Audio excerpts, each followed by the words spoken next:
There was once a blind girl who lived in a distant village in the east. Her name was Aku. Aku stayed on the edge of the village with her elder sister Udo and their mother, Anzubi. She was born blind, and over time she taught herself how to survive because her mother and sister hardly cared for her. Both of them preferred living their own carefree lives and saw Aku as nothing but a burden. Since they never paid her much attention, Aku learned to cook and clean by herself. She would go to the market, buy food, and prepare meals at home. But whenever her mother and sister returned from roaming about the village, they would eat everything she had cooked without bothering to ask if she had eaten. Her well-being was never their concern, even though they knew she was blind and needed care.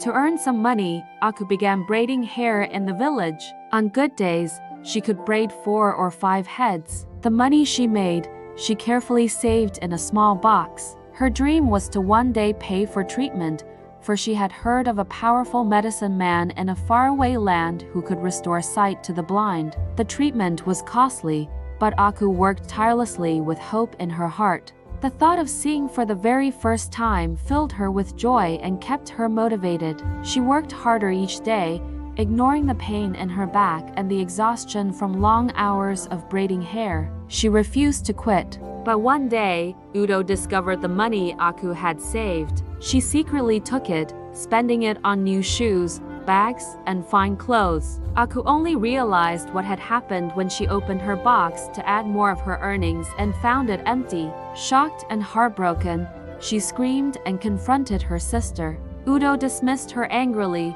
but Aku remembered the new items Udo had been boasting about. At once, she knew her sister had stolen her savings. Tears streamed down Aku's face as she cried bitterly. Years of hard work and her dream of sight had been destroyed by her own sister.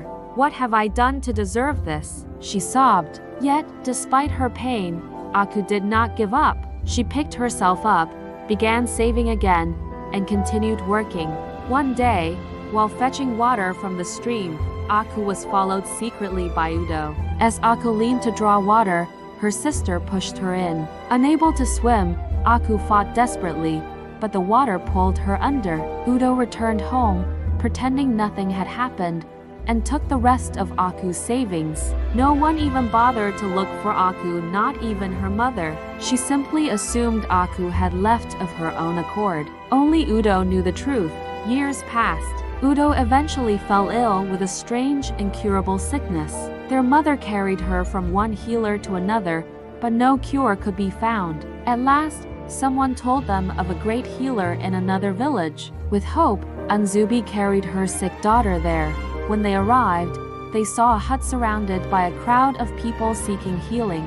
They waited for their turn. At last, they were called inside, and to their shock, they found themselves face to face with Aku. At first, Aku did not recognize them, but the moment they spoke, she knew their voices. "Aku, is this really you? You can see?" Her mother gasped in disbelief. Udo broke into tears, never expecting to see her sister alive.